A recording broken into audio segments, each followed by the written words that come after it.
اللہ تعالیٰ نے جب سورہ کافرون نازل کیا اپنے پیغمبر پر تو مکہ میں کیا ہوا، ذرا اس ویڈیو کو پورا دیکھیں۔ ابو طالب، کافروں میں ہنگامہ کھڑا ہو گیا ہے، پیغمبر پر سورہ کافرون نازل ہوئی ہے۔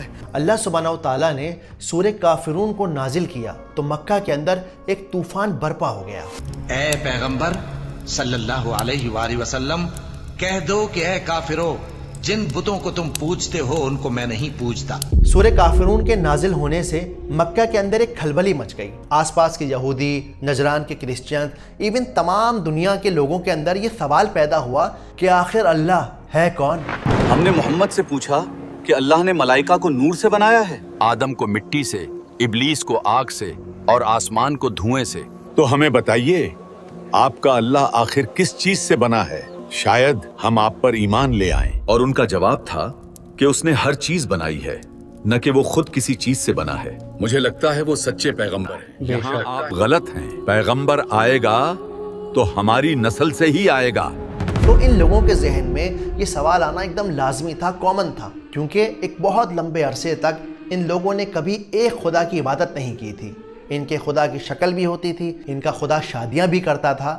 تو یہ اب سوال لے کر پہنچنے لگے آپ صلی اللہ علیہ وآلہ وسلم کے پاس کہ ہمیں یہ تو بتائیے کہ وہ خدا ہے کون جس کی آپ عبادت کرتے ہیں۔ عرب کے کسی ریگستان میں لگتا ہے ڈاکو آ رہے ہیں، تم رکو میں دیکھتا ہوں۔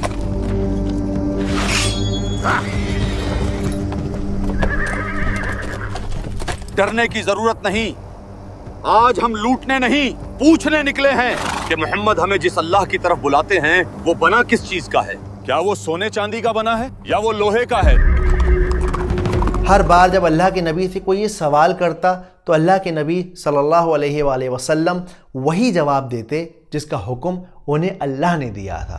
کہو کہ وہ معبود برحق جس کی میں عبادت کرتا ہوں اللہ ہے، وہ ایک ہے، اللہ بے نیاز ہے، وہ نہ کسی کا باپ ہے اور نہ کسی کا بیٹا، اور کوئی اس کا ہمسر نہیں۔ سورہ اخلاص قرآن مجید کا وہ ٹچ سٹون ہے، یعنی وہ پیمانہ ہے، وہ اسکیل ہے جس پر آپ بڑے آرام سے اپنے ایمان کو چیک کر سکتے ہیں۔ کیونکہ اگر آپ کا عقیدہ، آپ کا طریقہ، آپ کا عمل ان 4 آیتوں سے میچ نہیں کر رہا تو شاید جس چیز کو آپ ایمان سمجھ رہے ہیں، سونا سمجھ رہے ہیں، وہ اصل میں پیتل ہے۔ اگر آپ سورہ اخلاص کو، قل هو اللہ احد کو اپنی نمازوں میں as a shortcut use کرتے ہیں اور آپ نہیں جانتے کہ اصل میں سورہ اخلاص اللہ کا بایو ڈیٹا ہے، تو ریلی مکتوب کے اس چینل پر جا کر سورہ اخلاص کی تفسیر کو دیکھ سکتے ہیں۔ یاد رکھیے، قرآن سمجھ کر پڑھنا ہم سب پر فرض ہے۔